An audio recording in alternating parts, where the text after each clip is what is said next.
ഈ ശബരിമലയിൽ നിന്ന് ഓരോ ദിവസവും വരുന്നത് പുതിയ പുതിയ വിവരങ്ങളാണ്, ഞെട്ടിപ്പിക്കുന്ന കാര്യങ്ങൾ. ഈ ക്ഷേത്രത്തിൻ്റെ നട്ടെല്ലാണ് കൊടിമരം എന്ന് പറയുന്നത്. അതെ, ആ കൊടിമരത്തിൽ വരെ കൈവച്ചിരിക്കുന്നു. കൊടിമരത്തിൽ കൈവച്ചു എന്ന് പറഞ്ഞാൽ അതിൻ്റെ അർത്ഥം ശ്രീകോവിലിനകത്ത് വരെ കയറി മോഷണം നടത്തിയിരിക്കുന്നു എന്നുള്ളതിന് തുല്യമാണ്. നമുക്കറിയാം, ശ്രീകോവിൽ, കൊടിമരം, 18-ാം പടി, ഇത് ഇത്രയുമാണ് ശബരിമലയിൽ ആ ഒരു തങ്കശോഭയിൽ തിളങ്ങുകയാണ്. അവിടെയാണ് ഇവരുടെ എല്ലാം, ഈ കഴുകന്മാരുടെ എല്ലാം നോട്ടം ചെന്ന് പതിച്ചത്. 2017 നമ്മൾ ഇപ്പോൾ കാണുന്ന കൊടിമരം മാറ്റി സ്ഥാപിച്ചത്. ഇതിൽ ജീർണതയുണ്ടെന്ന് പറഞ്ഞാണ് മാറ്റി സ്ഥാപിക്കുന്നത്. എനിക്കിപ്പോൾ ഓർമ്മ വരുന്നത് നമ്മുടെ KG ജോർജ് സംവിധാനം ചെയ്ത പഞ്ചവടി പാലം സിനിമയുണ്ട്. പാലത്തിന് യാതൊരു കുഴപ്പമില്ല, കുഴപ്പം ഉണ്ടാക്കി വെച്ചു. എന്നിട്ട് പാലം പൊളിച്ചതും അതിനകത്തൂടെ പലരും അനധികൃതമായി സമ്പാദിച്ചതും ഒക്കെ വളരെ നർമ്മത്തോടു കൂടി തന്നെ KG ജോർജ് അത് അവതരിപ്പിച്ചു. വേളുകൃഷ്ണൻകുട്ടിയുടെ കഥയുമായിരുന്നു. അപ്പം ഇതുപോലൊന്നല്ലേ ശബരിമലയിലും നടത്തിയത്? ആണ്, തീർച്ചയായിട്ടും ചേട്ടൻ പറഞ്ഞത് കറക്റ്റാണ്. കാരണം ഇത്രയും വലിയ മഹാപാവികളാണല്ലോ എന്നാണ് ഈ ഉദ്യോഗസ്ഥരും അവിടുത്തെ പ്രസിഡൻറ്റും അതിൻ്റെ നേതൃത്വം കൊടുത്ത മെമ്പർമാരും കമ്മീഷനും എല്ലാം. 2017 അന്ന് പ്രസിഡൻറ്റ് കോൺഗ്രസ് ഭരണമാണെന്ന് തോന്നുന്നു, അജയ് തറയിൽ മെമ്പറാണ്. കോൺഗ്രസിൻ്റെ ഒരു രാജഗോപാൽ എന്താണ് പ്രസിഡൻറ്റ്. ഈ സമയത്ത് അതിന് ചരിവുണ്ടെന്നാണ് പറഞ്ഞിരിക്കുന്നത്. പക്ഷേ അതിന് വന്നിട്ട് പ്രയാർ ജീവിച്ചിരിപ്പില്ല, പ്രയാറാണ് കറക്റ്റ്. അപ്പോൾ അതിന് ചരിവുണ്ടെന്ന്, ചരിവ് അങ്ങനെ ഒരു ചരിവ് അന്നില്ല എന്ന് അന്ന് ആ കൊടിമരം കണ്ട ആൾക്കാർ ഇന്നത് സാക്ഷ്യപ്പെടുത്തുന്നു. എന്താ അതിനകത്തിട്ടിക്കുന്ന ആ കോൺക്രീറ്റ് ചെയ്ത് കൊടിമരം ഉയർത്തി ഇത്രയടി, ചേട്ടൻ പറഞ്ഞ പോലെ ഭഗവാന്റെ നട്ടെല്ലാണ്. ക്ഷേത്ര സങ്കല്പ ആചാര അനുഷ്ഠാനങ്ങളിൽ ഒരു മനുഷ്യനാണ് ശ്രീകോവിലിൻ്റെ പ്രതിഷ്ഠ. ആ മനുഷ്യ പ്രതിഷ്ഠയാണ് തന്ത്രി ഉയിര് കൊടുത്ത് ഇരുത്തി പ്രതിഷ്ഠിക്കുന്ന കണ്ടൊരു കുടുംബത്തിലുള്ളവർ. പക്ഷേ ആ നട്ടെല്ലിൽ ഉള്ളതെല്ലാം കോൺക്രീറ്റ് ആണ് എങ്കിൽ തന്നെയും സ്വർണ്ണ തങ്ക പറകൾ ചെയ്ത് ഇറക്കിയിരിക്കുകയാണ് ഓരോ പറയും. അതിൻ്റെ മുകളിലാണ് വാജി വാഹനം കുതിര ഉള്ളത്. ആ കുതിരയുടെ താഴെ ആ ആലിലയെ സ്മരിക്കുന്ന രീതിയിൽ 42 48 ആലിലകൾ. ഇതിനെല്ലാം ഓരോ സങ്കല്പമാണ്. ആലില, വാജി വാഹനം, ശാസ്താവിൻ്റെ കലിയുഗ വരദൻ്റെ കുതിര. വാജിയാണ് അയ്യപ്പന്റെ വാഹനം. അതെ, വാജിയാണ്. കുതിര പലരും ധരിച്ചു വെച്ചിട്ടുണ്ട്. പുലിയാണ്. പുലി വാഹനത്തിൽ വന്നതാണ്.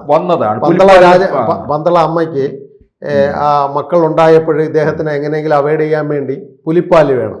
അപ്പോൾ അമ്മ വിചാരിച്ചു, കൊട്ടാരറാണി വിചാരിച്ചു പുലി മോനെ പിടിച്ചോളൂ എന്ന് വിചാരിച്ചു. പക്ഷെ പുലിയെ ശാസ്താവിനെ കണ്ടപ്പോൾ അതൊരു നമ്മുടെ ശിവ വിഷ്ണു കോൺസെപ്റ്റിലെ കലിയുഗ വരദനാണല്ലോ. അപ്പോൾ അങ്ങനെ ആ വാജി വാഹനമുള്ള കോൺക്രീറ്റ് ചെയ്ത് സ്വർണ്ണ പറകളാൽ ഇറക്കിയ ആ ഏകദേശം 18 പടി സങ്കല്പത്തിൽ 18 പറയുണ്ടെന്നാണ് ഐതിഹ്യത്തിൽ പറയാണ്. അപ്പൊ ഇതിനകത്തൊക്കെ എനിക്ക് തോന്നുന്നു വലിയ കൃത്രിമം ഇവർ നടത്തിയിട്ടുണ്ട്. ആണ്. ഈ പറയ്ക്ക് വേണ്ടിയാണ് കൊടിമരം ചരിഞ്ഞു നിൽക്കുന്നു. അത് ദേഹസങ്കല്പത്തിലും ആചാരാനുഷ്ഠാനങ്ങളിലും ദൈവം ശാസ്താവ് കോപിച്ചിരിക്കുന്നു. ശാസ്താ പുരാണത്തിൽ തന്നെ 14-ാം ശതകത്തിൽ സൂചിപ്പിച്ചിട്ടുണ്ട്, ഒരിക്കലും ശാസ്താവ് കോപിക്കത്തില്ല. കോപിക്കാത്തൊരു ദൈവമുണ്ട് എങ്കിൽ മോഹിനി വംശത്തിൽ പിറന്ന വിഷ്ണു ശിവ സങ്കല്പത്തിൻ്റെ ആ കലിയുഗത്തിൽ മഹിഷാസുരനെ വധിക്കുവാൻ വേണ്ടി വന്ന ഇദ്ദേഹമാണ്. മഹിഷിയോട് പോലും വധനം നടത്തിയിട്ടും ദയ കാണിച്ചിട്ടുണ്ട് ശാസ്താവ്.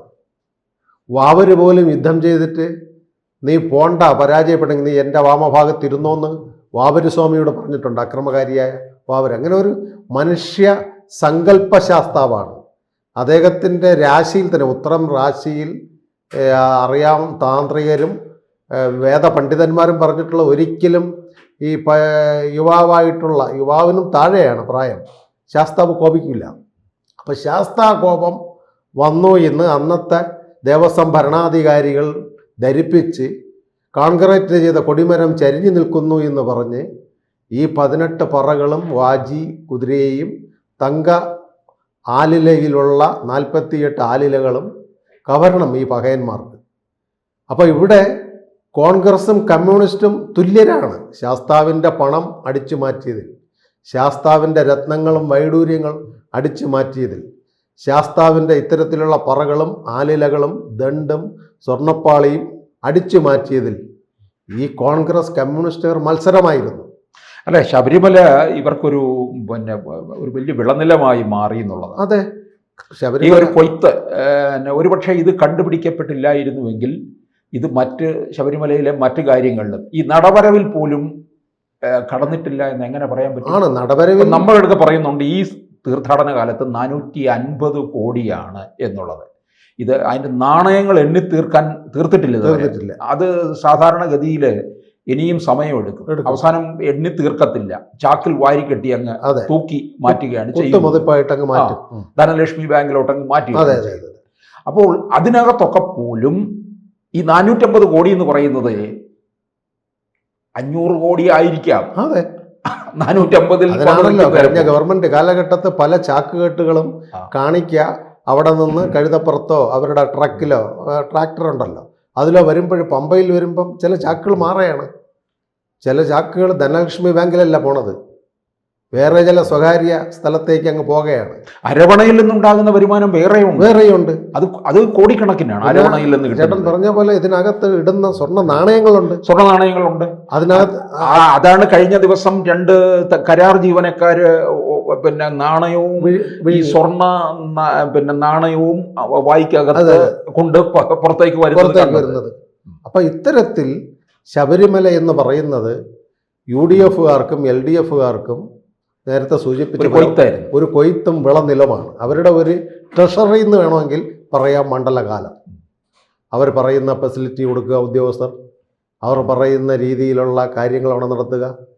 ഈവൻ പച്ചരി മേടിച്ച് ശർക്കര, പരുനീര്, പൂജാസാധനങ്ങൾ, പൂക്കൾ എല്ലാം ശബരിമലയിലെ സ്പോൺസർഷിപ്പാണ്. കർണാടകത്തിലെയും തമിഴ്നാട്ടിലെയും മഹാരാഷ്ട്രയുടെയും കേരളത്തിലെയും മുതലാളിമാരും സിനിമാക്കാരും വ്യവസായികളും ചില ഉദ്യോഗസ്ഥരുമെല്ലാം. പക്ഷേ അതിൽ അപ്പുറം അവർ പ്രതീക്ഷിക്കുന്നതിനപ്പുറം സ്പോൺസർഷിപ്പ്. എന്തിന് വിശേഷ ദിവസങ്ങളിൽ അവിടെ പൂ കൊണ്ട് അലങ്കരിക്കുന്നില്ലേ? സ്വാഭാവികമല്ല. ഇതെല്ലാം കണക്കിലാണ് വരുന്നത്. സ്പോൺസർ ഇത് വിദേശത്ത് നിന്നാണ് വരുന്നത്. അതെ, വിദേശത്തുള്ള ശാസ്താവിനോട് സ്നേഹമുള്ള ശാസ്താവിന്. കാരണം ആന്ധ്രയിലും കർണാടകയിലും എനിക്കറിയാം, അവിടെ ഒരു വ്യവസായം തുടങ്ങുകയാണെങ്കിൽ ആ article of memorandum തയ്യാറാക്കുമ്പം Sabarimala Sreedharma ശാസ്താവാണ് ഒരു പാർട്ട്ണർ. 5 പേര്, ഞാനും ചേട്ടനും വേറെ ഇരിക്കുന്ന 2 പേരും കൂടി ചേർന്നൊരു കമ്പനി രൂപീകരിക്കുമ്പോൾ അതിൻ്റെ ഒരു പാർട്ട്ണർ ശ്രീധർമ്മ ശാസ്താവാണ്. അപ്പോൾ ആ കമ്പനിയുടെ ആളോഹരി വരുമാനം ബഡ്ജറ്റ് തീർക്കുമ്പോൾ ആ പണവുമായിട്ടാണ് ആ മുതലാളിമാർ ശബരിമലയിലേക്ക് ആന്ധ്രയിലുള്ളവരും കർണാടകത്തിലുള്ളവരും വരുന്നത്. ഇതേപോലെ ഗൾഫിലെ മിക്ക കമ്പനികളുടെയും ഒരു പാർട്ട്ണർ ശാസ്താവാണ്. അപ്പോൾ അത്തരത്തിൽ വരുന്നതൊന്നും കണക്കിൽ വരുന്നില്ല. ഈ പൂജാ സാധനങ്ങളെല്ലാം ഇവർ എക്സ്പെൻസും വൗച്ചറും എഴുതി വിടുന്നത് വലിയ വലിയ കോടിക്കണക്കിന് രൂപയ്ക്കാണ്. ഭസ്മം വാങ്ങിച്ചു, നെയ്യ് മേടിച്ചു, ശർക്കര മേടിച്ചു, പച്ചരി മേടിച്ചു, പൂക്കൾ മേടിച്ചു. ഇതെല്ലാം കള്ളന്മാർ. വീരപ്പൻ എന്ന് പറയുന്ന ഒരു ദയെങ്കിലും ഉണ്ട്. മോട്ടിച്ച് പാവങ്ങൾ കോളനി കൊണ്ട് കൊടുക്കും. അതുപോലും ഇല്ലാത്ത രാഷ്ട്രീയക്കാർ UDF LDF ശബരിമല കൊള്ളയടിച്ചു. ഇത് ശരിക്കും ഈ യുവതീ പ്രവേശനവുമായിട്ട് ബന്ധപ്പെട്ട് ആ കലിയുഗ വരദനായ ശാസ്താവിൻ്റെ ഒരു ശക്തിയാണ് ഇത് പുറത്തു വന്നത്. അല്ലായെങ്കിൽ ഇത് നീണ്ടു പോകും. പല രാഷ്ട്രീയക്കാരന്മാരും ഇത് വച്ച് കാശുണ്ടാക്കും. ശബരിമല ശ്രീധർമ്മ ശാസ്താവിന് സഹിക്കുവാൻ പറ്റാതെയാണ് ഈ സത്യങ്ങൾ പുറത്ത് അദ്ദേഹത്തിൻ്റെ ശക്തിയിൽ കൂടി വിട്ടത്. നമുക്ക് ആലോചിച്ച് നോക്കാം. അതിനെക്കുറിച്ച് ദുഷിച്ച് പറഞ്ഞിരുന്ന ആൾക്കാർ നല്ല മിനിസ്റ്ററൊക്കെയാണ്. അപ്പോൾ ശബരിമലയിലെ ഈ കൊടിമരത്തിലെ ധ്വജാഗ്രവാഹനം മാത്രമല്ല കളവ് നടന്നിട്ടുള്ളത്, അതിൻ്റെ ആ പറയിലും ഉണ്ടാകും. 18 പടികളുണ്ട്. ചേട്ടൻ നേരത്തെ സൂചിപ്പിച്ചു. 18 പടികൾ തങ്കത്തിലും ഈയം, വെള്ളി, ചെമ്പ്, ഓട്, തങ്കം കൊണ്ട് പൊതിഞ്ഞ പടികളായിരുന്നു. ആ പടികളിലാണ് ഈ സ്മാർട്ട് ക്രിയേഷൻസിൽ ഇത് അയച്ച് സ്വർണം വേർതിരിച്ചത്. 42.5 കിലോ വരുമെന്നാണ് അത് ചെയ്തിട്ടുള്ള അന്നത്തെ ആൾക്കാരുടെയും അവിടുത്തെ ശില്പിയും ഇത് ചെയ്ത പണ്ട് കരവിരുതിൽ ചെയ്ത തട്ടാർ സമുദായമുണ്ടല്ലോ, അവരുടെ ആൾക്കാർ പറയും 46 കിലോയ്ക്ക് അടുപ്പിച്ച് തങ്കം 18 പടികളിലുണ്ട്. ആ അതാണ് കോടതി SIT റിപ്പോർട്ട് പറഞ്ഞിരിക്കുന്നല്ലോ. കൊല്ലം കോടതിയിൽ അന്വേഷണ ഉദ്യോഗസ്ഥർ കൊടുത്തപ്പോൾ ഈ സ്മാർട്ട് ക്രിയേഷൻസിൽ അകത്ത് പോയ അവർക്ക് കൊടുത്തിരിക്കുന്നത് എന്താ, മിച്ചം 98 ഗ്രാം അവർക്ക് കൂലി, ബാക്കി മാറ്റി ഇവർക്ക് കൊടുക്കണം. അപ്പോൾ അതാ ISR തുടങ്ങിയ ഈ നല്ല ലാബുകളും കാര്യങ്ങളുള്ള 7-ൽ പരം ടെസ്റ്റ് അവിടെ നടത്തുകയാണ്. അത് ഇതുവരെ കോടതി കൊടുത്തിട്ടില്ല. അതുകൊണ്ടാണ് നാളെ ഇപ്പോൾ ഹിന്ദു സംഘടനകൾ സെക്രട്ടേറിയറ്റിലേക്ക് വിശ്വ ഹിന്ദു പരിഷത്തും ക്ഷേത്ര സംരക്ഷണ സമിതി, ഹിന്ദു ഐക്യവേദിയും മറ്റ് അയ്യപ്പ സേവാ സമാജവും എല്ലാം നാളെ ഇത് CBIക്ക് വിടണം. സംസ്ഥാനത്തിൻ്റെ SIT ഉദ്യോഗസ്ഥർ അന്വേഷിച്ചാൽ ഇത് പുറത്തു വരികയില്ല. ഇപ്പോൾ കോടതി പറഞ്ഞിട്ട് ഇത്ര കിലോ അതിലുണ്ട് എന്നാണ് ഐതിഹ്യങ്ങളിൽ പറയുന്നത്. എന്തുകൊണ്ട് നിങ്ങൾ സത്യസന്ധമായ അന്വേഷണ റിപ്പോർട്ട് കോടതിയിട്ട് കുടഞ്ഞിക്കുകയാണ് ഉദ്യോഗസ്ഥർ കടലിലും ചെകുത്താൻ്റെ നടുവിലാണ്.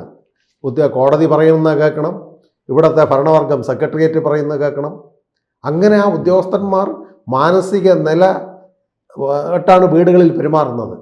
അപ്പോൾ ഇതിനൊരു സത്യസന്ധമായ അന്വേഷണം വരണമെങ്കിൽ സെൻട്രൽ ഗവൺമെൻറ് ഓഫ് ഇന്ത്യയുടെ ഇൻവെസ്റ്റിഗേഷൻ ഏജൻസിയിൽ ഏൽപ്പിച്ചാൽ മാത്രമേ ഇതിൻ്റെ സത്യസന്ധത 46 കിലോ സ്വർണമുണ്ടോ, ഈ വാജി വാഹനം ആരുടെ, ഇപ്പോൾ വാജി വാഹനം തന്ത്രി പറഞ്ഞ എന്താ, ഇവർ പറഞ്ഞു തന്ത്രിയുടെ വീട്ടിൽ കൊണ്ട് വച്ചിക്കാൻ പറഞ്ഞു. ഈ ഭരണകർത്താക്കളുടെ കുടുംബ സ്വത്താണോ ഇത്തരം? ഭക്തജനങ്ങളും തിരുവിതാംകൂറിലെ ആൾക്കാരും അന്നത്തെ രാജകുടുംബങ്ങളും എല്ലാം നല്ല രീതിയിൽ പണി കഴിപ്പിച്ച് ഈ വാജി വാഹനവും സ്വർണവും പടിയും അവിടെ ചെയ്തത് ഈ ഉദ്യോഗസ്ഥന്മാരുടെ അടുത്ത് വീട്ടിൽ കൊണ്ടുവയ്ക്കാനോ തന്ത്രിക്ക് ഇഷ്ടദാനം കൊടുക്കാനോ ഉള്ള സ്ഥാനമല്ല, വില്ലെഴുതി വച്ചിരിക്കുക. തന്ത്രിക്ക് വാജി വാഹനം, ആ 18 പറകൾ ഉദ്യോഗസ്ഥന്മാർ കൊണ്ടുപോകും. അത് സ്മാർട്ട് ക്രിയേഷനിൽ ടെസ്റ്റ് ചെയ്ത് ചെമ്പ് മാറ്റി ഓട് മാറ്റി സ്വർണ്ണ ഉദ്യോഗസ്ഥരും മന്ത്രിമാരും ബാക്കിയുള്ളവരും എടുക്കും. ഇത് ശരിക്കും പറഞ്ഞാൽ കേരളത്തിൽ ചോദിക്കുവാനും പറയാനും ആരുമില്ലാത്തതുകൊണ്ട് ശാസ്താവ് ആ ശക്തിയിൽ കൂടി ജനങ്ങൾക്ക് ഇട്ടുകൊടുത്തിരിക്കുകയാണ്. ഇത് സെൻട്രൽ ഗവൺമെൻറ് CBI പോലുള്ള അന്വേഷണ ഏജൻസികൾ അന്വേഷിച്ച് ഈ അമ്പല കള്ളന്മാരെയും നവയുഗ ടിപ്പുമാരെയും തുറങ്കിലടയ്ക്കണമെന്നാണ് പറയുവാനുള്ളത്. കൂടുതൽ വാർത്തകളും വിശേഷങ്ങളും നിങ്ങളിലേക്ക് എത്താൻ ABC മലയാളം സബ്സ്ക്രൈബ് ചെയ്യുക, ബെൽ ബട്ടണും അമർത്തുക.